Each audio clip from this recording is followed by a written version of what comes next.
Proverbs 6, day 6. And today I just want to jump into the world's most popular verse of the Lord right now, which is Proverbs 6:16.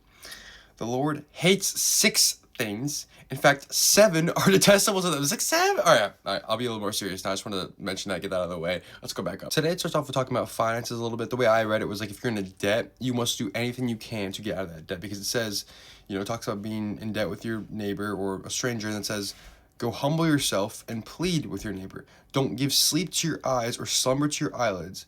Escape like a gazelle from a hunter, like a bird from a hunter's trap. Saying, like, when you're in a debt, you're in a trap. You must do anything you can to get out of that debt.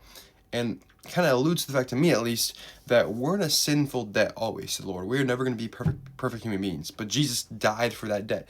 Jesus basically said, you're forgiven of your debts. Like, that is how important it is to get rid of your debts. And not only do we have to not do anything for it, we just have to accept Jesus and we are forgiven of our debts and then follow him. Then it goes into laziness. And I feel like a lot of Christians and just people in general don't think the Bible really touches on laziness at all. Like, they just think that's not really a topic in the Bible. It actually is. Like, there are a lot of sayings against being lazy. I like the analogy it uses comparing us to ants. In Proverbs 6:6-7, it says, go to the ant, you slacker, observe its ways and become wise. It's basically saying, like, you want to be like an ant, because ants are hard workers. They gather their food for the harvest in the winter. Like, they're always working really hard. They carry stuff that's like more than their body weight. Like, ants are very hard workers. They don't really rest. And it wants us to be like that. Like, we need to work constantly. We're not just like doing bad things. We need to, like, in my opinion, I think we should always be working to glorify God, to evangelize, to tell people about the good news. That's kind of how I read this. I kind of compare all this and tie it into the New Testament when I read it. I think that's like the best way, in my opinion, to read it, but also I have unresearched opinion on this. This is like raw, unfiltered stuff.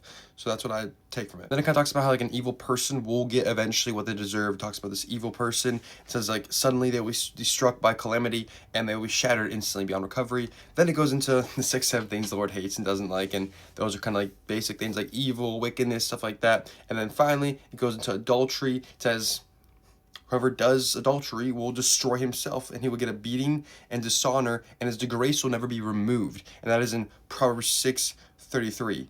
So it says, like, there's no coming back from adultery. So don't make that mistake, because it's bad. Like, yes, God will forgive all sins, but that's just something in their worldly view that you will never really be forgiven for. You will always have disgrace from being adulterous. Like, just don't cheat on your wife, like, just or husband. Don't do that. That's just not good. As always, let's make the comment section a learning environment for everyone, and also me, because I know I mess up sometimes. And thank you guys for listening to my raw, unfiltered, unresearched opinion on Proverbs 6.